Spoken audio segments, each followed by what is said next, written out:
Welcome to Homestand Sports, the podcast for the passionate fan. I'm your host, Albert Vartanian, and I'm joined, as always, by my co-host, Justin Pooni, who will tell you why the Canucks were absolutely Bush League for not retiring Roberto Luongo's number one. Bush League. Well, on today's show, the Leafs give up 5 to Columbus, score 5 in the third, and then lose in overtime. Who are these Maple Leafs, Justin Pooni? Why didn't Sheldon Keefe pull Iyla Samsonov?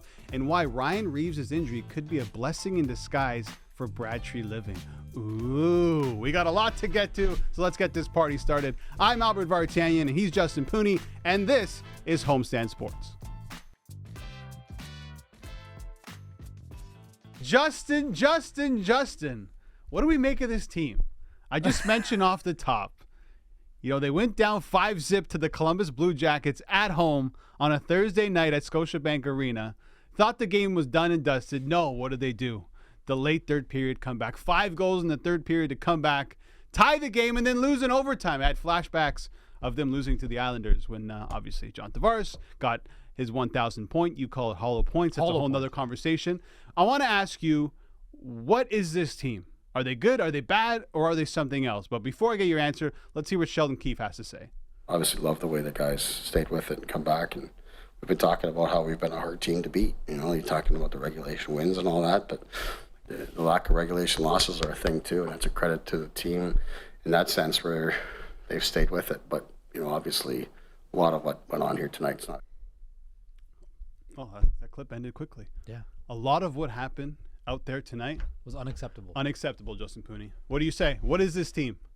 This is a team that we are who we thought they were. They played down to their competition, sometimes worse than their competition, and then they flip the switch when they feel it's time, and then they come so close and they fall again, right? Look, the Toronto Maple Leafs played horrible the first 2 periods of this game. I was telling you off air, if I was Sheldon Keefe, I would have absolutely went on the media and ripped my team a new one.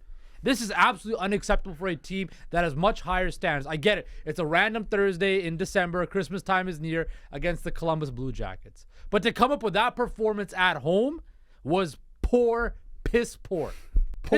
It's back-ass backwards, piss poor, says Justin Pooni. Yes, add that to the list of my sayings. But I was trying to think about what you just said. Like, if you're Keefe, you rip the team. And it's not something that he does. Yeah. And he's done it in the past, though. But then he kind of walks back on it the next night or the next day. So it's just not in his style to do so. But if there was a game to do it, I think it's probably this game, because they're not going into the dressing room completely deflated, because they did come back. They got a point. Matthews, the top guys did what the top guys do, right? So maybe it was a good time to do it, because I guess coming back softens the blow. But it's just not on Sheldon Keefe to do these types of things. Albert, think about this. You cannot continue to play down to your competition like that and then hope every time that we're down we can flip the switch and our town will overtake the other team and we'll win the game. Right. Or we'll tie the game, right? We saw last night, that third period, man, Columbus might be the worst team in hockey, right? I get it. They're a young team with a whole lot of upside and a whole lot of young talent. Fantilli, Kent Johnson, very good players, right? But this team was bad in that third period, right? And the Leafs took full advantage of it. But again, this team, we have a higher expectations, higher bar for. They have to be able to continue to play their game consistently. And again, the tell-old tale of time. The tell-old tale of time. The Toronto Maple Leafs continue to play down to their competition. Like you said, my other takeaway was this. What is up with they get like these lulls, right? And Keefe talked about in the post game that the first 5 minutes of the period, their game was there in spurts, and then it goes away, right? I don't know if that's they get down, because if you look at what happened, they scored 6 minutes into the games, Columbus, and then I think 7 minutes into the second period, right? So they get off to those good swings, and then something bad happens, and then it shuts down right away, right? That's why I think the third period was so imperative, because they got off to a quick start in the third period. They scored, 2 goals in the first 4 minutes, right? And then you kind of could see, the wheels turning. And then at the end of the game, they just piled on with 3 more goals in the last 5.5 minutes to tie it up. But this team goes at ebbs and flows, right? And I think we still need to see that flat line of consistency, right? And I get it. It's the NHL. Things aren't always going to be flat line. But an extended period of time where things are just going well and they're playing consistently. We haven't seen that yet, Albert, and I feel we're going to continue to keep on talking about that until we actually see it. I don't care what anyone says. I don't think you can ever get this team to get up for a Thursday night against Columbus in December. I think that's just what it was. And it's unfortunate. I'm not saying that's a good thing. Yeah. It's a bad thing, but I think that's just the case. That's what this team has been for so long. And to try and figure out what this team is, I think they're just kind of the best and worst of both worlds, right? Mm-hmm. They can be tough to beat, and they can do enough with their talent to overcome how bad that they're playing, and they've done that a lot. But at the same time, they're a team that's inconsistent. They have defensive issues, and they have goaltending issues. It's all wrapped up into one. It's a consistent, inconsistent team. Consistently inconsistent. They're consistently inconsistent. That's the Toronto Maple Leafs, and they've been like that for a long time. Can you move forward and actually win with a team like that? Probably not.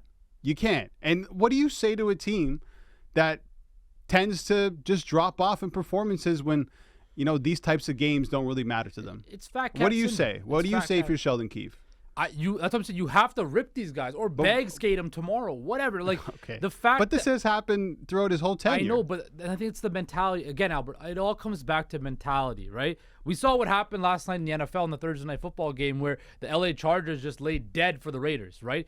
I'm not saying that's happening to the Maple Leafs, but again, the mentality of these teams and their head coach of not holding the players more accountable and not being afraid to just not rip into them, but send a message that, hey, we have a higher standard in this building. We are the Toronto Maple Leafs, a team that is, according to many of the books in Vegas and according to many people across NHL circles, NHL fans all over the world are one of the Stanley Cup favorites. We have to play our best game every night because teams that come into Toronto, whether you like it or not, are getting up to play the Leafs, right? If the other team can get up to play you, why can't you? What have you done to prove to the NHL world that you can have this fat cat syndrome because you won a round for the first time in 19 years, right? I don't care if it's a game in Columbus or it's a game against Vancouver, right. If it's a game against Boston, Montreal, I get it. But you have to play hard every single game. And you think about it with this team, right? They have a lot of pieces on the defense that are trying to audition, right? Whether you want to stay on for other NHL roles potentially once this team gets healthy or, to secure a spot as a full-time player in the NHL, especially on defense court. So that means a lot. Right? Every game matters, right? For those type of players, not so much for, again, the Matthews, the Marners, the Nylander who have showed up. But even, again, a guy like Max Domi who looked awful yesterday, Albert. These games matter because you have to prove to the team, your teammates, and the front office that you're worth keeping around. Right? And it's unacceptable from the Leafs to go down 5-0. They came back. I get it. Right? That is the positive spin on it. But I agree with Sheldon Keefe. A lot of what happened last night is absolutely unacceptable if you were a Toronto Maple Leafs fan. Yeah, unfortunately, this team just does enough, right? That's basically what this team is. They just do enough to get over the line. They've been like that for a long time. You know what it is, Albert? You know those kids in school that, could easily get A's if they really applied themselves, right? The Leafs could be a straight A student or a championship caliber team if they had, maybe not a championship caliber, but they could be a lot better of a team, right? And maybe even made deeper runs in the playoffs if they did the right things in the regular season, right? And then when the test comes in the playoffs, they're already prepared for it. But because the Leafs coast so much in the regular season at points, right? And then they feel like they flip the switch. You can't do that sometimes in sports, right? No, you can't. Especially when, in the playoff time, when things tighten up. The Leafs can't afford to do that, right? They have all the skill and a lot of the requisite parts to be successful in the playoffs, but because they take certain games off and they play down to their competition, they're not primed and ready at all times in the playoffs. And yeah, listen, I'm not ready to put the nail in the coffin, but what's so frustrating is they go into MSG on a back-to-back after an emotional game with the Islanders, and they put 7 on one of the best teams in the Eastern Conference. And they do that with a team that's sick. They're missing a top player on their first line. They're missing defensemen, all these things. And then they have a performance like this. And then you see them in the first 2 periods where they essentially pooped the bed. And then where was that effort that they had in the third period in the first 2 periods? That's what's so frustrating. That's what Leaf fans hate. It's like, look how good you guys can be. Look how good you guys can be. Even at your weakest point in the season where you're missing so many players, you're missing your number 1 goaltender, your backup goalie isn't playing great, you got a third stringer in there, and you put in good performances, and then you lay an egg like that. That's what's so frustrating for Leafs fans. But let's talk about Iyla Samsonov, because I don't think that entire game was on Samsonov, and that's what I'm hearing a lot of, especially across social media. I would say maybe the last 2, maybe 3 goals were on him, and he probably should have been pulled. after the fourth goal. Sheldon Keefe decided not to do that. He actually told us in the post-game press conference why he didn't do that. How tempted were you to make a change in that? Yeah, very. We in the moment in the second period, we talked. I thought, we could just get through the second and talk about it, which we did. Curtis felt strongly that Sammy should stay in and fight and battle with the team.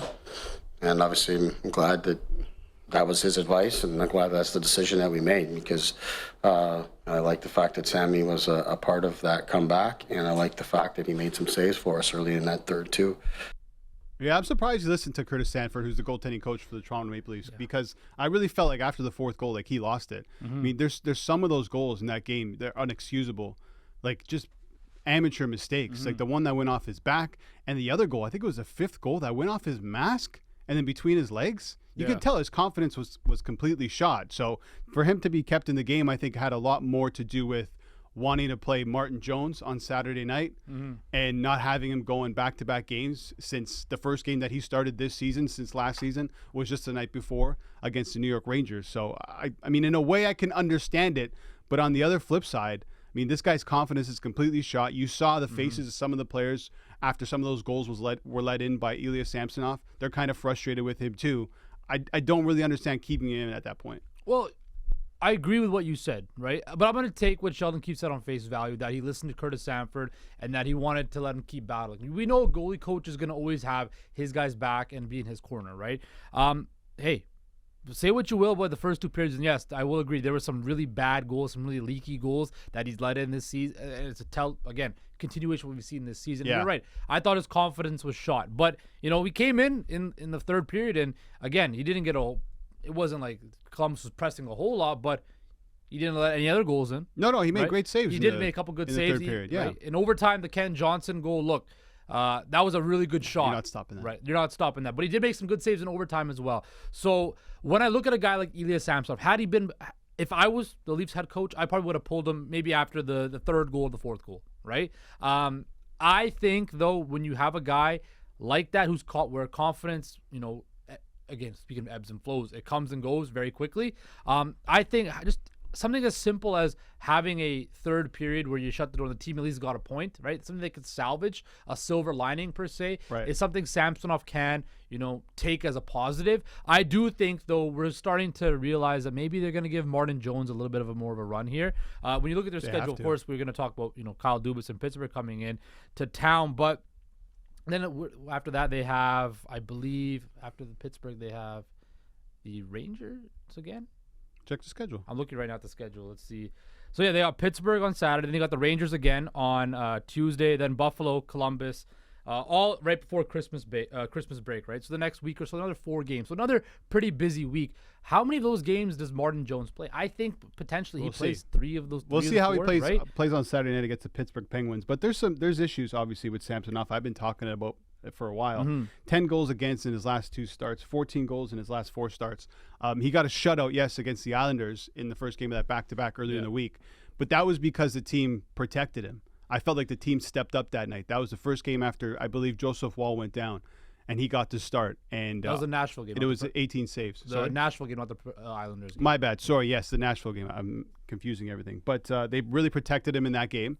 18 saves, didn't have much to do. And I thought it was a great way to get him in the game, get him confident once again, because obviously Keefe and the rest of the organization want him to go on a run right now with him being out. You don't want to rely on Martin Jones, the guy you signed to be a third stringer. Not that Martin Jones isn't a good goaltender, but you want the guy that you're paying, $3-4 million to step up and try and be a number 1 guy while the other number 1 guy is out at the moment. In this past game, right, they didn't have the same type of defense, a team defense in front of him. They didn't shut down the Columbus Blue Jackets at all. That's why they put up 5 goals. And when they needed Samsonov to make saves and when they needed to rely on him to keep them in the game, he wasn't able to do that. And that's a problem moving forward. And that's why I think now, and you just said it, but Martin Jones has a chance to take over this role until Joseph Wall comes back. Yeah, and I think when you you looked at that game against Nashville, and we kind of both agree that that was their most complete performance we've seen in a very long time at all this season, because the team defense around him, it didn't allow very many odd man rushes. They played a very sound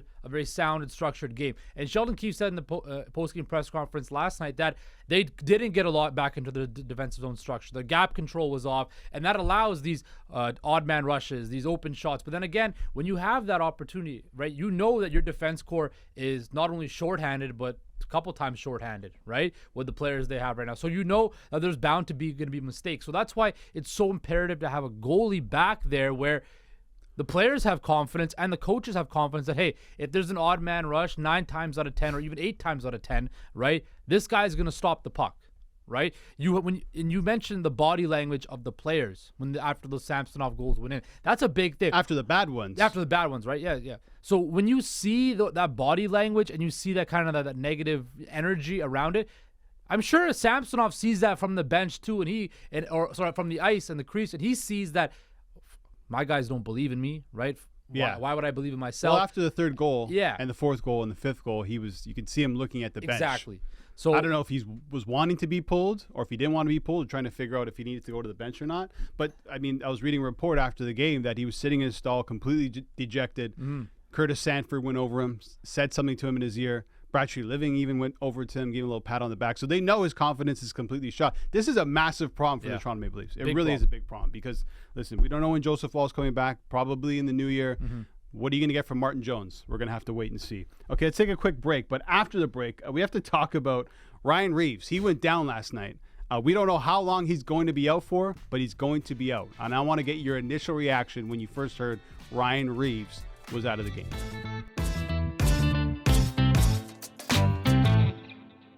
So in last night's game, Ryan Reaves had to be helped off the ice. I believe it was in the first period. Looked like he caught a rut along the boards.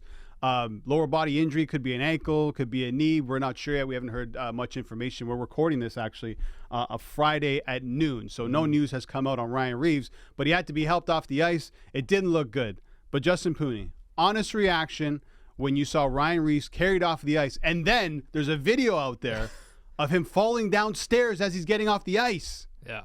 Well, also, Sheldon Keefe did say that he'll be out a while. Yeah. Right. So whatever that means. But initially I thought, oh, this does not look good, right? Because he hit a rut and then his foot got kind of caught up in the board. So immediately I thought, okay, is this another high ankle sprain? Again, I'm no doctor. I'm no nothing like that. Let's just assume, like Keefe said, he's out for a while. Yeah. So I assume it's going to be something like that where it's going to be a long-term injury.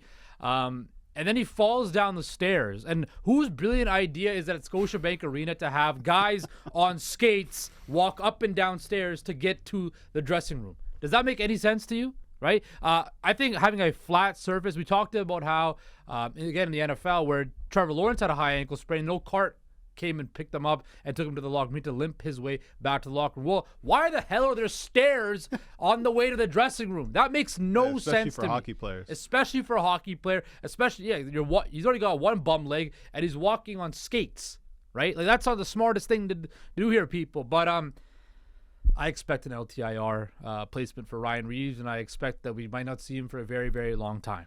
Yeah, listen, I'm going completely honest reaction, and I feel like no one will have the cojones to actually say this, but Leafs fans will be looking at that and thinking, yes. Nobody wants anyone to be injured. I don't want anyone to get hurt. But everyone's looking at that contract and looking at that signing as a complete failure and a bad move by Brad Treliving, and I think Treliving probably feels that way. Ryan Reaves, 21 games played, 1 point, -11, Justin Pooni, 7 minutes of ice time per game. If you go to the NHL points list and not expecting him to be on the first or second or third page, he's on the last page. And that's for a reason. That's because there's no production coming from him. He's not really doing much. He's scratched. He's not effective. There are times where he's just benched for periods at times in the games for the Toronto Maple Leafs. So I think they look at this contract. They're up against the cap. And maybe this injury now keeps him out for a while, and they throw in LTIR. You got Liljegren, coming off the LTIR. Now he gets replaced by Ryan Reaves, most likely. Yeah, man, I don't know. Like, again, we'll see what happens. Again, this is one of Brad Treliving's, marquee signings, you would say, in the offseason. Does he want one of his marquee signings, another one of his big signings, to be parked on Robidaw Island forever? But he won't care about that. I think you kind of do. Come on now. Why? These general managers have an ego, right? Imagine that. You're not even a year into the job, and 2 of your bigger free agent signings are stuck on LTIR forever, right? Well, until Klingberg's contract is done. And we'll see. Well, both were a mistake. Both were paid way too much. You have serious injuries now that you need to address on the blue line, potentially even in net. You still need some secondary scoring. There's a lot to address on this team, and if you're opening up some more cap, it's a blessing in disguise. And like I said with the Klingberg situation, Treliving dodged a bullet there. He might be dodging another one here with Ryan Reaves. I understand that, right? But again, he's the one who shot those bullets, right? So he's basically that's fine, right? So what I'm saying is, do I expect Ryan Reaves to be an LTR? Yes, right? But again, this does not look good for Brad Treliving, right? Optically, it does not. Another guy that he's signed, right, goes on LTIR, and he has to use that to get cap relief for a guy and do what with it? Right, so again, I'm not. What with it? What do you mean do what with it? What's he gonna do with the cap space that he gets from Ryan Reaves? Has he done anything? Go find a defenseman. That's what he's trying to do. We've been talking about that for a month. But that's what he's trying to do. Okay. The more cap you have, the less you need other teams to retain salary. We knew that was an issue with Calgary and Craig Conroy when they wanted Zadorov and Tanev. Yes. So the more cap you start to open up, maybe you get more possibilities. Listen, it's a cap world. You need more money. No one wants Ryan Reaves to be hurt. Maybe he's not going to be out for a long time. But if he is, I would think that Brad Treliving would be somewhat happy about it, and he wouldn't come out and say that. Mm-hmm. But he knows he needs the cap. I mean, when you think about it, right? Like Liljegren's making 1.4, and what Reaves is making. Yeah, same. No, he's not making 1.4 per year. Per year? Yes. Reaves is making 1.35. There you go. Jesus, that contract looks horrible. I thought it was like. Yeah, over 3 years. That's what I'm telling you, bro. This is this is not a 1 year deal. Oh man. Now you're opening up a little bit more salary. What can you get? I'm not sure what's out there. When Liljegren comes off, if Reaves goes on, it's basically a wash, right? So you still have around the same amount of money to play with. But again, I just feel for Ryan Reaves. He's a good guy, one of the good guys in hockey, and this hasn't got off to the way he started. So yeah, listen, Pooni, man. Nobody wants anyone to be hurt. I don't want him to be hurt. I don't. I don't want any. But like, I'm just saying how this looks and how probably management is looking at this. Let's be real. Look who's out there. Your boy Zach Parise. Yeah, well, he wants a job. You want the Leafs to call Zach Parise? I'm just saying. That would be. I'm just saying, you want a guy under $1 million to play on the fourth line. He's out there. Who knows what the Leafs are going to do with that? But there's still a lot of questions. Hopefully, Ryan Reaves is okay. Maybe it's not a serious injury. Maybe he's back for this Saturday night against the Pittsburgh Penguins when Kyle Dubas is in town. And there's a report, and I can't find it. I don't know if I was dreaming. I went to bed super late last night because of a lot of things. But regardless, I read a report somewhere that Kyle Dubas will not be talking to the Toronto media on Friday or Saturday night. And I'm not sure how to feel about that. Is this a nothing thing? Is this a nothing story? No, it's something. I mean, he's coming back to Toronto for the first time, and he pretty much built this team that he's going to be going up against, right? He was one of the, helped lead this team to their first playoff series victory in 19 years, and then I've acrimoniously left or whatever. He wanted more power, kind of overplayed his hand, and was eventually let go of the Toronto Maple Leafs. And I think that's what everybody wants to know, for his side of the story. We remember Brendan Shannon gave his side of the story once the news kind of happened in the summertime, but we never really got to hear from Kyle Dubas and what really transpired in Toronto. Remember, he went on and said, I will only want to be a GM here. I'll only want to work here. And then a couple weeks later, he's in Pittsburgh, right? Yeah. I think this is just him I don't know whether it's Pittsburgh Penguins ownership or Kyle Dubas deciding, I don't want to speak to that media. He's the president and GM. He can say whatever he wants. Exactly, right? But then I think, is this him just like, I don't want to say anything or take away from, my team or give, those games in the media or whatever. So I think it was kind of expected. I didn't think Dubas would talk. I think if he is going to talk, it's going to be on his terms, where he can control the narrative and where he can say what he wants to say properly without having to take any questions. So I do think there's a bit of a story there. Is it a massive story? No. But I believe that what it comes down to, again, with this new media age that we live in, guys want to control and teams want to control the narrative of what's being put out there. So to have your president and GM who's, controlling everything in the hockey ops department, not speak to the media in a city that he used to work at, it's all about him and this team not being able to control the narrative they want to put out there and make sure that Dubas looks as good as he looks best in the light that that's shone on him. Yeah, his team not looking too great. Yeah, bottom of the Metropolitan with the Columbus Blue Jackets, just a couple points up on the Blue Jackets. They've won their last two, but there's still so much to do there for him. Crosby's having a great year, but that's about it. Malkin's playing decent. Carlson, you have these star players, but it's not all coming together for Pittsburgh. But look, watch them go on a run now. They're going to come in on Saturday night and slap the Toronto Maple Leafs I don't know around. about that, man. I compare them to like the Golden State Warriors in the NBA right now, a team that was one of the defining. Who's Draymond? I don't know. I can't make those. There is no Draymond. There is no Draymond. But like, for example, I look at the Penguins, right? They're 13, 12, and 3, right? They're 29 points, second last in the Metro Division. But then you mentioned Sidney Crosby's having a great season. But you're starting to see everything else kind of, this is the end of it. There's only maybe I thought the Carlson trade they could squeeze in another like playoff appearance, right? But this team is not built to make a deep run in the playoffs with the likes of Florida, Boston, the Rangers, Toronto. Again, they have one of the worst power plays in the NHL this year, right? Which is hard to believe. Considering the talent that they have. Right? But again, it's just what they have. It's time for a reboot, a retool in Pittsburgh. They're not going to do that, though, until Crosby, Malkin, and Letang all retire, which they should. I mean, you owe it to these guys to give them as much opportunity to win. But the writing is on the wall that the Pittsburgh Penguins now, almost 2 decades worth of strong, elite performances in the NHL. It's time for a change and a new turn of a leaf there in Pittsburgh. But I also just want to say, appreciate what Sidney Crosby is doing right now. What Sidney Crosby is doing right now, he's at 17 goals, 14 assists, 31 points. Beast. He's playing really good this year, Albert, playing at an elite level. He's projected this season to score 50 goals, right? So Sidney Crosby at age? Almost 30? 34? Is he 34? He's born in 36. He's 36. So 36-year-old Sidney Crosby, defying age, on pace to score 50 goals this year, right? So that, to me, is the main story. But, yeah, Dubas not talking. It is what it is. He just doesn't want to look bad or get put in an awkward situation. So but I would love to see it. To sit down with somebody, let's just hear it, right? How many of these Leafs beat reporters, back this guy forever, and now they're getting nothing when he comes back to town. We have an empty chair in our studio right now. Kyle, you want to come sit with us? You want to come sit with us? We'll ask you all the hard-hitting questions. One more thing on Sidney Crosby. If you want to make one bet this Saturday, bet Crosby to either score or get a point. He's got 29 goals, 38 assists in 51 games against the Toronto Maple Leafs. That's good for 67 points. The Kid loves to come to Toronto and torch the Maple Leafs. Okay, let's take a break, and we'll run some Goodcock Babcock. Jordan Kyrou looked like Caillou last night. He was crying post-game. We'll run the clip.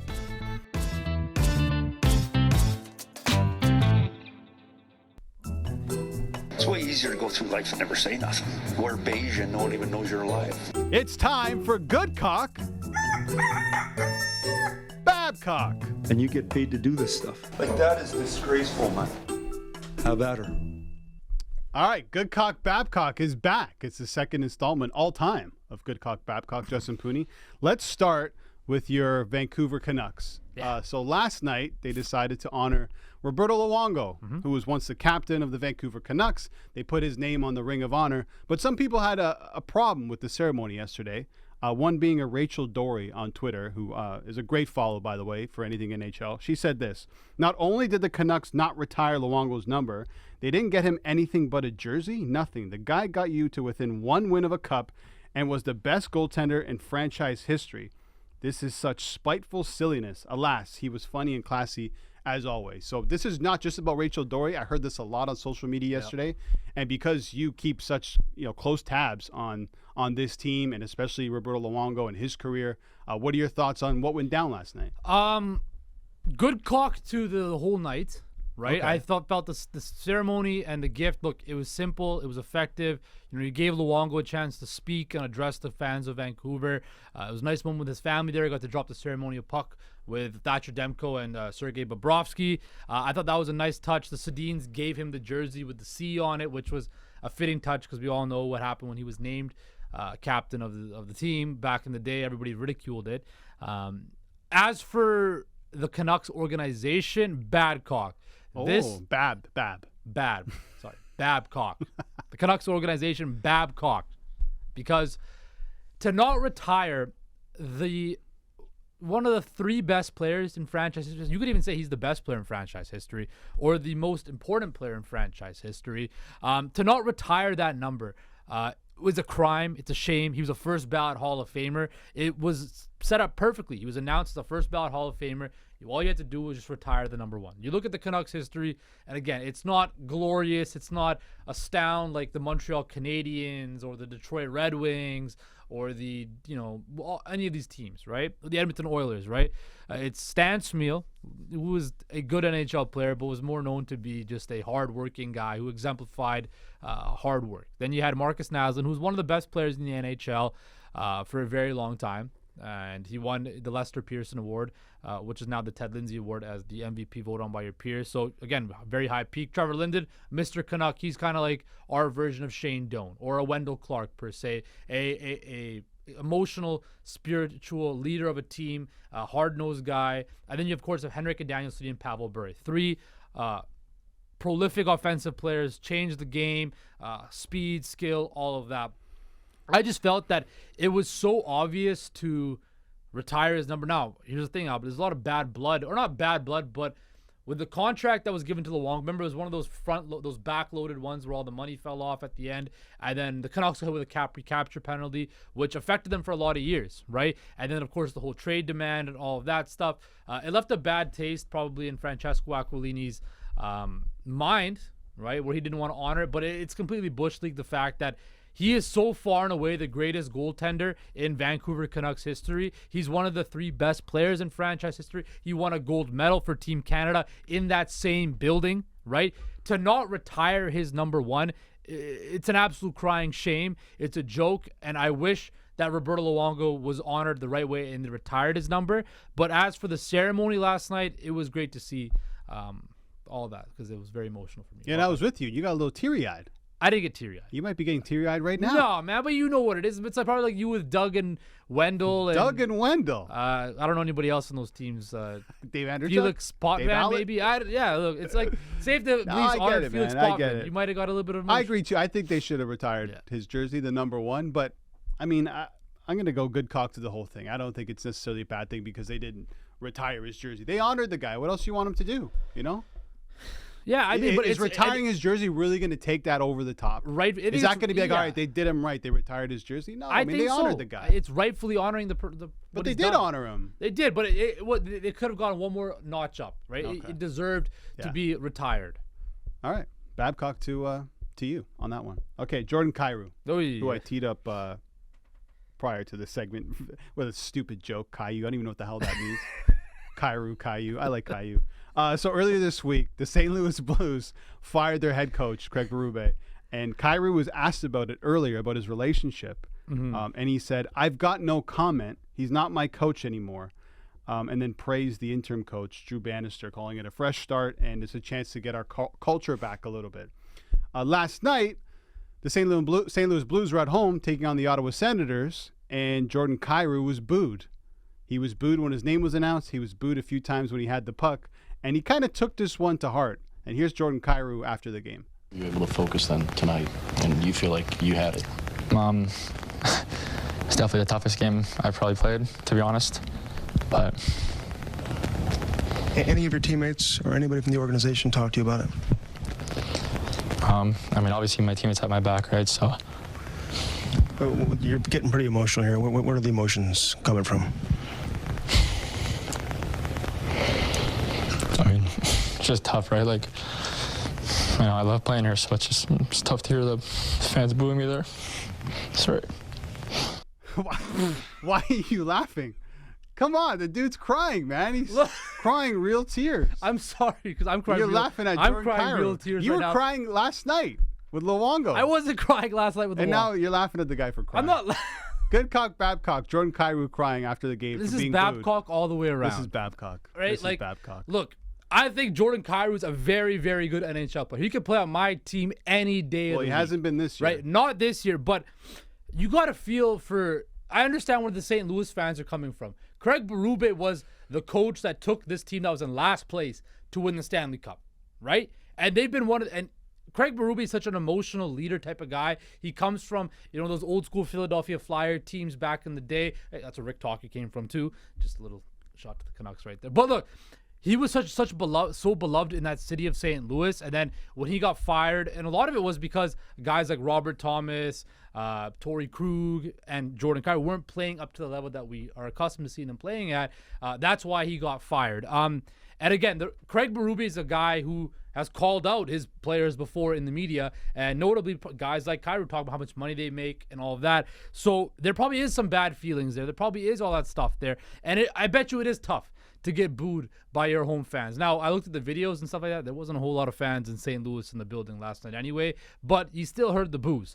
So I get it. It's just, if you're going to say something like that in the media, you got to stand on business. Stand on business on that and, back it up, right? Stand on business. Stand on business on it. If you're going to say something like that, stand on business. I said what I said, right. And you can't kind of back up like that. Yeah, I'll say this. I look at it from the fans' perspective. They look at Jordan Kyrou. He just signed a $65 million deal. He's completely underperforming, and he just threw shade at the only coach to win a Stanley Cup for the St. Louis Blues. How do you think the fans are going to feel after that? The team's been completely underperforming. He's been underperforming, and now you're taking shots at the guy that the fans have loved for so long. So I understand the boos. I'm not going to say, "Oh, you're a player, suck it up." You can't get emotional about these things. You absolutely can. And Jordan Kyrou's never been a guy who's been comfortable in front of the media anyway. So if he's an emotional guy, you're asking these types of questions. It's opening up those rooms. You're going to feel a certain way. And whatever, he cried. But I'm going to go Babcock. Listen, in a way, I feel like you had to expect it. You say those things. It's an emotional time around St. Louis. You're going to get some heat. With that said, I know he's underperforming. I would take that guy 10 times out of 10 on any team. Absolutely. He's one of the better players in the NHL. And because he's such a good player, Albert, I guarantee you the St. Louis fans are going to get back in his corner and back him up. That's how fans are. Listen, the next time he scores a goal or whatever, this is not going to last, right? Jordan Kyrou is too good of a player to have. He's a foundational piece on a team. He's not going anywhere. He's not going. He's signed till 2030. He's not going nowhere. 8 mil what? 8 mil cap, 8.125. That's a lot of money. Yeah, man. We've been talking a lot about fans this week because we're talking about the Islanders fans booing John Tavares, which is more justifiable, I think, in a way, because he was a former player, blah, blah, blah, yada, yada, yada. But, just one more thing on the fan. Yeah, it's fine to be. You're a diehard fan. You love this team.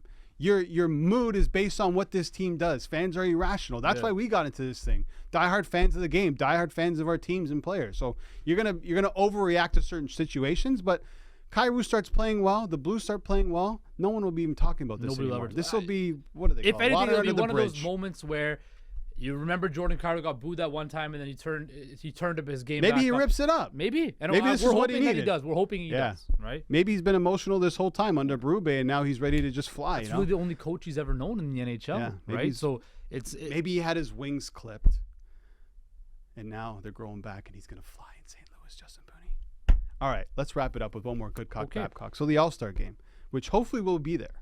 That'll be a good time. Hopefully. The Homestand Sports podcast on location, me and Justin Pooni.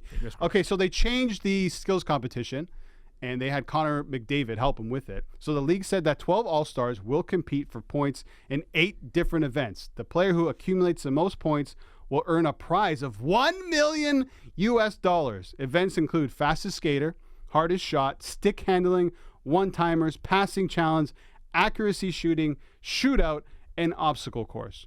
So great. Right? Great. The players can win $1 million. But Justin Pooni, what about the goalies?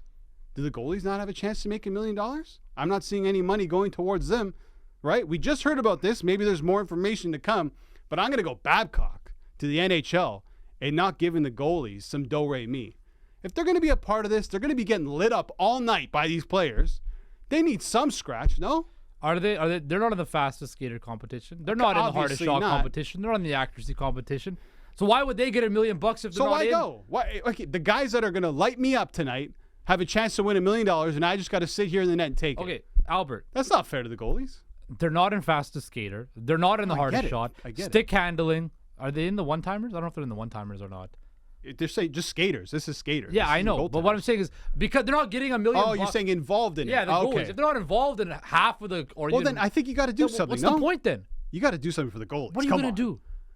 You're just going to use why even use NHL goalies then? But because the goalies want to play in the actual game, right? So, it's like this. But this is skills. This is not the game. This is exactly it. So if I'm a goalie, I want to play in the game. I don't want to play in a skills competition. right? I don't want to be. But they're involved in the skills competition. They're involved. I get it, but they're not involved in every single event, right? So if you're not involved in every single event, why are you gonna get the prize money? That makes no sense. Yeah, I'm just saying it sucks for the goalies. That's life. Doesn't it? If you're a goalie, Life sucks. and you're like, hey, we want you to be a part of the All-Star Skills competition, but you don't have a chance to win $1 million.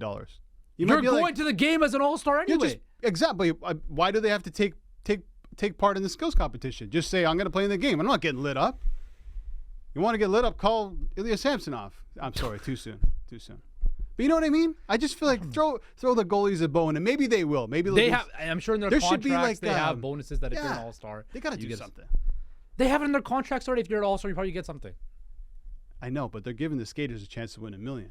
So what? Right. That's what people are coming to see, though, at the skills competition. If you're Thatcher Demko and you're there and you're like, okay, well, here comes McDavid. I'm happy to be there. I'm an All-Star. Here comes Crosby. Here comes Kucherov. Here comes Matthews. I'm going to look like a clown in this net right now and not be able to make $1 million. That's all I'm saying. I don't even know why I'm getting so hot about this. Me and you go to the skills competition hopefully on a Saturday night, All-Star Saturday night. Me and you get in there. Are we going to watch the goalies? Or are we watching to see the best players on the earth do what they can do? That's a good point. There you go. That's a good point. Thank you. But if you are a number one goalie in the league and you're asked to do a skills competition, knowing that you can't win some money, and I feel like I keep repeating myself, why don't you just say, no, I'm good. I'm fine.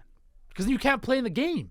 No, just because you're in the skills competition doesn't mean you can't play in the game. I'm pretty sure you have to be in the skills competition. All-Star. Exactly. You have to be in the skills competition to play in the game, too. I don't think you can skip on the skills competition. They screwed the goalies, dude. They screwed the goalies. It's so what? A goalie has it in their contract. If you're an All-Star, you get a certain bonus. They're fine, man. They're fine. Right. You're overthinking it way too much. No, I'm trying to give some love to the goaltenders. Look, we got Luongo last night. You know, didn't get his jersey retired. They're screwing goalies in the NHL. Come on. All right, that's the end of the show. You got anything else for me, Pooni? Say something nice to the people on our last show before the weekend. Have a good weekend. That's all you got? Yeah. What the hell is that?